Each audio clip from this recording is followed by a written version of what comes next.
it's we got two areas of circulation, one right here and then one off here to the south. We're currently south of Franklin, Nebraska. I think we're probably actually in Kansas right now. We're right on the Nebraska-Kansas border. Let's get this set up, enjoy the show.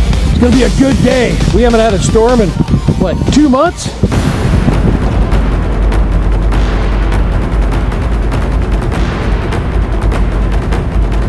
All right, it's about 5:20 p.m. We are south of Franklin, Nebraska, right on the Kansas-Nebraska.